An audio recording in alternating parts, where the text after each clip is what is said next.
मंजुरी प्रदान करण्याकरता 80 कोटीची तरतूद आहे। अध्यक्ष महोदय, मी नियोजन विभागावरती बोलतोय, पुरवणी मागण्यावरती बोलतोय। नियोजन विभागाचा एक मंत्री या सभागृहात कोणच नाही आहे, फक्त माननीय भुजबळ साहेब अन्न आणि नागरी पुरवठाबद्दल इथे बसलेत। काय सिरियसनेस आहे सरकारला? कशासाठी विरोधी पक्षाने बोलायचं? कशासाठी सदस्यांनी बोलायचं? कोण गॅलरीत आहे, कोण नेऊन घेत आहे, कोण अर्धदृश्य गॅलरीमध्ये लोन घेत आहे? का आमचा वेळ जात नाही म्हणून आम्ही विधानसभेमध्ये येतो, करोडो रुपये आपण सरकार खर्च करतं, या ठिकाणी आम्ही चर्चा करतो, आमच्या मतदारसंघातले पोटतिडकीने महाराष्ट्रातले प्रश्न मांडतो। आज असं जर सभागृह चालणार असेल तर मी बसतो। बोलून घ्या। कुठे आहेत मंत्री? कोण नियोजन विभागाचा मंत्री आहे? कोण नियोजन विभागाचा मंत्री आहे? 3 आज विभाग आहेत ना शालेय, आज काय वेळ आहेत? नियोजन आहे, अन्न नागरी पुरवठा आहे आणि सार्वजनिक आरोग्य आहेत। कुठे आहेत मंत्री? अध्यक्ष महोदय बोलवा त्यांना। अध्यक्ष महोदय, मंत्री महोदयांना बोलवा। विधान परिषद खाली बोलवा, विधानसभा महत्वाची आहे। अध्यक्ष महोदय, विधानसभा ही महत्वाची आहे। विधान परिषदेमध्ये असतील, मुख्यमंत्री देतील, उपमुख्यमंत्री आहेत। आज नियोजन विभागावर चर्चा सुरू आहे, पुरवणी मागण्यावर चर्चा सुरू आहे। आम्ही बोलतोय पोटतिडकीने, प्रश्न मानतोय महाराष्ट्रातले, ऐकतोय कोण? निरोप पाठवलाय। बोलवा, मी बसतो खाली, जोपर्यंत येत नाही तोपर्यंत। अध्यक्ष महोदय, मला माफ करा। आपलं चालू ठेवा, ते लिहून घेतील। आम्ही बोललो ना पाठवलं। लोकशाहीचा गळा कसा घोटतात त्याचं हे उदाहरण आहे। नोंद घेतील। आपलं सुरू ठेवा प्रभू साहेब। तुम्हाला सगळ्यांना मान्य असेल तर मी बसतो, मंत्रीच नाही सभागृहात, कशासाठी बोलायचं? मी भुजबळ साहेबांबद्दल नाही बोलत आहे। सुरू ठेवा।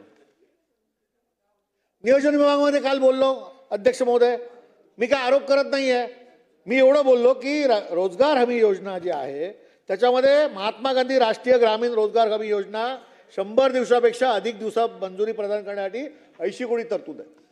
आज आपण माहिती आहे की केंद्र सरकारने व्ही रामजी ही नवीन योजना आणली, रोजगार हमी योजना, आणि त्यानुसार काहीतरी निकष लावले। आज काय परिस्थिती आहे रोजगार हमीची?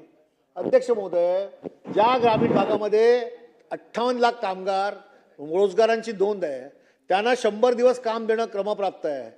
3 महिने आपण हे काम देतो। आज केंद्र सरकारने सांगितलं की पहिल्यांदा की एका गावामध्ये 20 वर्क ऑर्डर दिल्या तर ही कामं होतात। कोणती कोणती कामं आहेत त्याच्यामध्ये? फलोत्पादन आहे, विहीर आहे, पाणंद रस्ते आहे आणि गुरांचे गोटे आहेत। काय परिस्थिती आहे भुजबळ साहेब? आज भुजबळ साहेब, आपण सिनियर नेते आहात, आम्हाला मार्गदर्शन करा की 20 योजनांची साठी पूर्वी वर्क ऑर्डर दिली जात होती, आता ती 10 वरती आणली। 10 वर्क ऑर्डर द्यायच्या कशाला? पाणंद रस्ते, गोटे आणि काय? फलोत्पादन। आता ह्या 4 लोकांना 10 वर्क ऑर्डर असतील तर गावामध्ये कामं कशी होणार? आणि काल तर केंद्र सरकारने एक सर्क्युलर काढलं। आता मी खोटं बोलत असेल तर माहिती घ्या, मी काय आरोप करत नाही, मला आरोप करण्याची माझी प्रवृत्ती नाही, पण कुठेतरी मंत्री महोदयांना सांगितलं की सर्वसामान्य रोजगाराला तिथं रोजगार मिळेल म्हणून मी पोटतिडकीने बोलतोय। काल केंद्र सरकारने सर्क्युलर काढले की ही योजना बंद करा, म्हणजे पूर्वी जी 10 वर्क ऑर्डर होत्या त्या पण बंद करा, आता काय देऊच नका। आता मला सांगा भुजबळ साहेब की हा महिना कोणता आहे? फेब्रुवारी, मार्च, एप्रिल, मे, काय? मार्च, एप्रिल, मे 3 महिने तर रोजगार हमी चालते। 3 महिने तर या कामगारांना आपण काम द्यायला लागतं। आता बंद केल्यामुळे काम कसं देणार? म्हणजे ते रोजगार जे आहेत, बेरोजगार जे आहेत किंवा रोजगार हमीतले कामगार जे आहेत ते उपाशी राहतील ना। आणि म्हणून या पुरवणी मागण्यावरती नियोजन विभागाचे मंत्री असते तर त्यांनी उत्तर दिलं असतं नेमकं काय करणार आहेत ते। आणि आपण लिहून घ्या आणि त्यांना सांगा की पुरवणी मागण्याचं जेव्हा उत्तर द्या तेव्हा खऱ्या अर्थाने व्ही रामजी योजनेबद्दल नेमकं आपलं काय म्हणणं आहे। काल तारांकित प्रश्न 1-2 तास चालला आहे सभागृहात। सगळ्या सदस्यांनी सांगितलं केंद्राचे पैसे नसतील तर राज्याने पैसे द्यावेत, परंतु त्या रोजगारांना 58 लाख रोजगार जे कामगार आहेत जे रोजगार हमीमध्ये त्या मजुरांना आपण त्या ठिकाणी जिवंत ठेवा, हे काम सरकार करणार आहे का? आणि म्हणून 58 लाख बेरोजगार आणि रोजगार हमीतले कामगार आज ज्यांची उपासमारी होईल त्यासाठी मी पोटतिडकीने बोलतोय आणि म्हणून मला मंत्री पाहिजे होते। माझं भाषण मंत्री महोदयांनी ऐकावं अशी माझी बिलकुल इच्छा नाही आहे आणि म्हणून आपण जरा त्या मंत्री महोदयांना सांगा आणि जेव्हा उत्तर देतील आज त्याच्यावरती या सगळ्या मुद्द्यावरती बोलायला सांगा। नियोजन विभागामध्ये साहेब अजून एक महत्त्वाचा विषय असा आहे की आम्हाला आमदारांना निधी दिला जातो। भुजबळ साहेब, नियोजन आपण सिनियर मंत्री आहात, तुमच्याकडनं बघत बघत आम्ही शिकलो या सभागृहामध्ये तुम्ही बोलता त्यामुळे आम्ही बोलायला लागलो आणि त्यामुळे सरकारवरती अंकुश कसा ठेवा ते आपल्याकडनं शिकता शिकता आता विरोधी पक्षात राहून मी बोलतोय आणि तुम्ही असल्यामुळे जास्त बोलण्याचं मला या ठिकाणी वाटतं की नियोजन विभागामध्ये निधीचं वाटप होतं. आता हे निधीचं वाटप होताना पूर्वी कसं होतं की विरोधी पक्षाच्या आमदारांना सत्ता पक्षाच्या आमदाराच्या काही रेशो कमी पण निधी दिला जायचा. आज परिस्थिती काय आमच्या आमदारांची की आम्ही विरोधी पक्षात आहोत, आम्हाला स्पष्ट सत्ता पक्षाला जर 10 रुपये दिले तर आम्हाला 1 रुपयाच मिळतो. आता मला सांगा की सत्ता पक्षाच्या आमदाराला तिकडे 10 रुपये आणि आम्हाला 1 रुपया, हे त्याला अनियमितता जी आहे ना ती सुधारण्यासाठी कधीतरी हे सरकार आता चांगल्या पद्धतीने कधी कधी विचार स्वतःचे बदलणार आहेत की नाही. आपण सगळ्यात नंबर 1 आहात, गुंतवणुकीमध्ये नंबर 1 आहे, महाराष्ट्रामध्ये सर्वाधिक योजना राबवण्यामध्ये आपला नंबर 1 आहे, आपण बाकी सगळ्या गोष्टीमध्ये महाराष्ट्र आता 1 नंबरला नेतोय आणि किमान या निधीचं वाटप जे आहे ते समान करण्यासाठी आणि सगळ्या लोकप्रतिनिधींना समान दर्जा देण्यासाठी अशा पद्धतीचा निर्णय घेण्यासाठी क्रमांक 1 वर कधी येणार हा खरा प्रश्न आहे. आणि म्हणून आमच्या विरोधी पक्षाच्या आमदारांना ज्या सेवा सुविधा देताना जे काय आमचं तिकडे असणारं लोकप्रतिनिधी नुकसान होतं त्यासाठी या सरकारने काहीतरी डोळे उघडून हा निधी द्यावा. शेवटी असं आहे की त्या मतदारसंघातली जनता ही आपलीच आहे, आपल्याच राज्यात राहते, आम्हाला त्यांनी निवडून दिलं, आम्ही विरोधी पक्षात आहोत, पण तिकडे असताना जो जनतेतला जो सर्वसामान्य नागरिक आहे तो सरकारला कर भरतो, महापालिकेला कर भरतो, केंद्र सरकारला इन्कम टॅक्स देतो, हे सगळं असताना त्याला मात्र कमी पैसे देता का की त्यांनी विरोधी पक्षाचा आमदार निवडून आणला म्हणून. आता हा लोकशाहीचा गळाघोट नाही आहे, सांगा मला साहेब अध्यक्ष महोदय, हा लोकशाहीचा गळाघोट नाही आहे का. आणि म्हणून माझी विनंती एवढीच आहे सरकारला की आम्हाला निधी देखील विरोधी पक्षाच्या आमदारांना देखील सत्ता पक्ष एवढा नाही पण त्याच्या काहीतरी बरोबर जाऊन हा निधी आपल्याला विकास कामासाठी दिला तर या भागातल्या जनतेचं देखील आपण काम करू शकाल. शेवटी जनतेने काय घोडं मारलंय त्या ठिकाणी विरोधी पक्षाच्या आमदाराला निवडून दिलं, हे काय जनतेची चूक आहे का. त्यांनी लोकशाहीप्रमाणे मतदान केलं, लोकशाहीत त्यांना अधिकार होता, त्यांना वाटलं म्हणून त्यांना निवडून दिलं, पण त्यांनी विरोधी पक्षाच्या आमदारांना निवडून दिलं म्हणून त्यांना निधी द्यायचा नाही आणि त्यांच्या सगळ्या भागातल्या विकास योजना बंद करायच्या हे योग्य नाही. आणि म्हणून माझी विनंती अशी आहे की सरकारने याबाबत समान अशा पद्धतीचा निधीचं वाटप करण्याच्या दृष्टीने या ठिकाणी निर्णय घ्यावा असं मला वाटतं. नियोजन विभागाला आमचे पालकमंत्री आशिष शेलार साहेब इकडे नाही आहेत. मी नियोजन विभागाची हाती बैठक होती तेव्हा एक पत्र त्यांना दिलं. मी म्हटलं की नाविन्यपूर्ण योजना आपण या ठिकाणी आणतो आणि या नाविन्यपूर्ण योजनेमध्ये उज्ज्वल साहेब मी काय चुकतो असेल तर मला मार्गदर्शन करा साहेब. हे आता असं आहे ना साहेब, तुमच्या जर का सिनियर माणूस बसला आणि तुम्ही म्हणालात की चालू ठेवा म्हणून मी आता आपला आदर ठेवून आणि अध्यक्षांचा आदर ठेवून बोलतोय. अध्यक्ष महोदय अजून मंत्री आले नाहीत, अजून एका विषयावर मला बोलायचं आहे, त्या पुढच्या विभागात मी बोलू की बसू आपण मला मार्गदर्शन करा. तुम्ही बोला, मंत्र्यांना बोलवा ना. आले आले आले हे नियोजन विभागाचे आले. आरोग्य आरोग्य आरोग्याचे आलेले आहेत. बरं, नियोजन विभागाने मी पत्र आशिष शेलारांना दिलं होतं आणि आजची काळाची गरज आहे की शहरं जिकडे वाढत आहेत झपाट्याने तिकडे प्राणीप्रेमी पण वाढलेत आणि या सगळ्या प्राणीप्रेमी जे वाढलेले आहेत तिकडे मोठ्या प्रमाणामध्ये या शहरामध्ये जसं माणसाला दफनभूमी आहे आणि प्राण्यांना देखील इलेक्ट्रिक त्या ठिकाणी सिमेंट्री असणं गरजेचं आहे.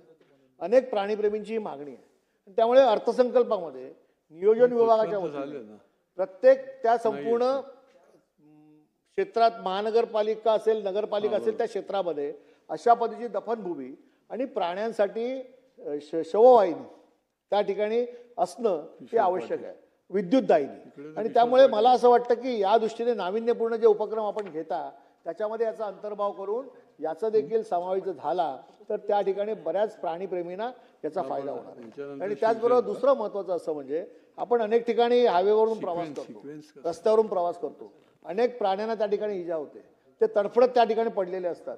पोलिसांना काहीतरी फोन जातो, पोलिसांची व्हॅन येते, त्यात उचलून त्यात टाकले जातात. मला असं वाटतं की आपण मुंबई असेल, ठाणे असेल, नाशिक असेल किंवा या राज्यातील प्रगत शहरं असतील या शहरामध्ये प्राण्यांसाठी आपण हॉस्पिटल्स तयार करतो. आता माझ्या माहितीप्रमाणे शहरामध्ये आपण प्राण्यांसाठी एक मोठं हॉस्पिटल आपण गोरेगावमध्ये तयार करतोय. त्याच्याकडे डॉक्टर असतील, सिस्टर असतील, आणखी उपचार करणारे असतील, तर एक व्हॅन प्राण्यांच्या या अशा पद्धतीचे अपघात होतात त्यांना उचलून त्यांच्यावरती उपचार करण्यासाठी शहरी भागामध्ये डॉक्टरांसहित जर उपलब्ध करून दिले तर या ॲक्सिडेंटमुळे तडफडून जे प्राणी रस्त्यावरती पडतात त्यांना कुठेतरी त्या ठिकाणी तात्काळ उपचार होतील, त्यांना तिकडनं उचललं जाईल आणि इस्पितळापर्यंत नेलं जाईल आणि त्यांचा जीव वाचेल. म्हणून एक नाविन्यपूर्ण योजना या नियोजन विभागाने येणाऱ्या काळामध्ये करणं आवश्यक आहे, त्याची आपण नोंद घ्यावी असं मला वाटतं. अध्यक्ष महोदय, आज तिसरा जो विभाग आहे तो आहे सार्वजनिक आरोग्य विभाग. सार्वजनिक आरोग्यामध्ये माझ्या माहितीप्रमाणे यावेळेला बाब क्रमांक 124 पृष्ठ क्रमांक 90 वरती राज्यातील विविध आरोग्य विभागात कंत्राटी सेवा यासाठी 6,000 कोटी रुपये ची पुरवणी मागणीमध्ये तरतूद आहे. भुजबळ साहेब, माझी विनंती एवढीच आहे की 6,000 कोटीची तरतूद आपण मागताय, हे सदन आणि आपल्याकडे असणारं संख्याबळ आहे त्यामुळे पुरवणी मागणी मंजूर होईल. पण मला एवढंच म्हणायचं आहे की राज्यातील विविध आरोग्य विभागात वैद्यकीय वस्तू खरेदी आणि प्राधिकरणामार्फत औषध व औषध साहित्य हे जे त्या ठिकाणी दिलं जातं ते देखील अपुऱ्या प्रमाणात आहे. आणि मग माझं स्पष्ट असं म्हणणं आहे की आरोग्याचं खाजगीकरण आणि कंत्राटीकरण हे यामुळे शासनाची आरोग्य सेवा जी आहे त्याला कुठेतरी एका मोठा विळखा त्या निमित्ताने पडतोय. आणि म्हणून मला असं वाटतं कंत्राटीकरण न करता आपण शासकीय त्या ठिकाणी भरती करून या सगळ्या गोष्टी करणं आवश्यक आहे. मला माहिती आहे की माननीय मंत्री महोदय सांगतील की आर्थिक तूट असताना आपण अशा पद्धतीची भरती केली तर सरकारवरती लॅबिलिटी येतं.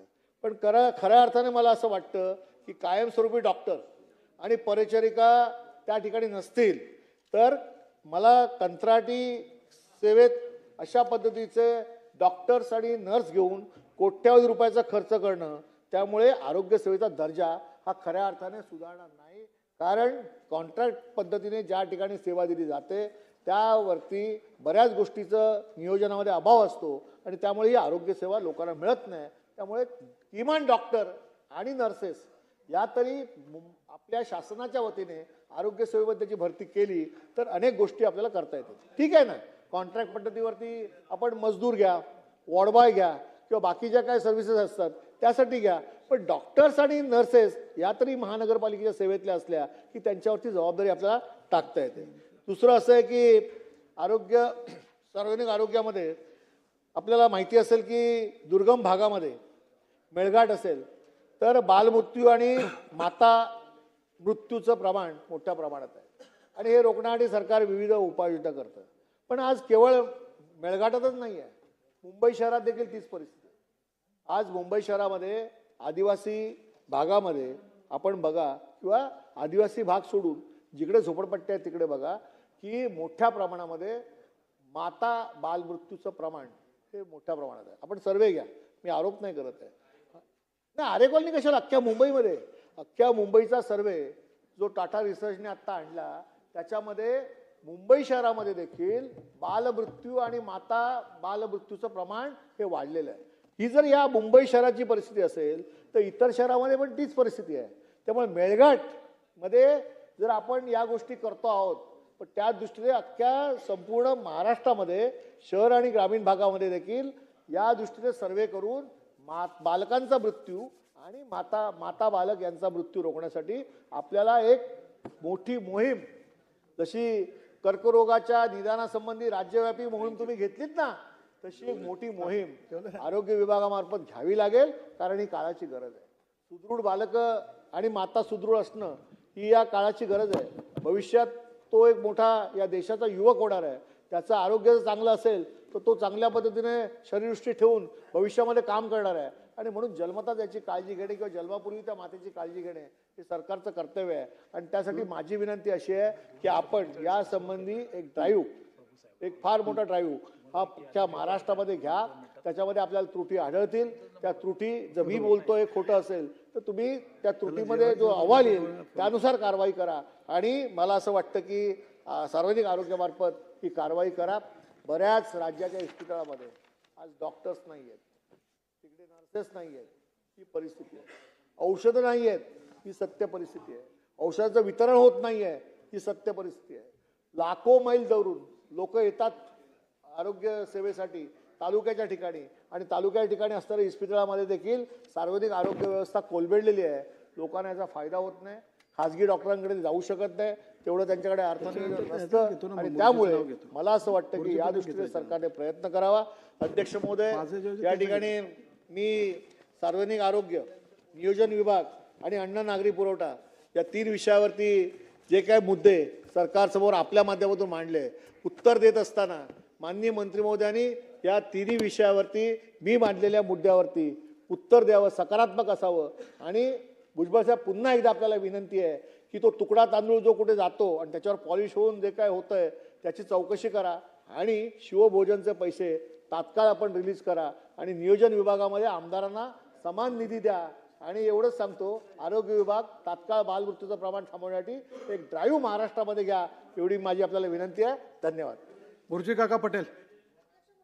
महोदय, याच्यानंतर आमचं पहिलं जे आहे ताई, बोला काका बोला.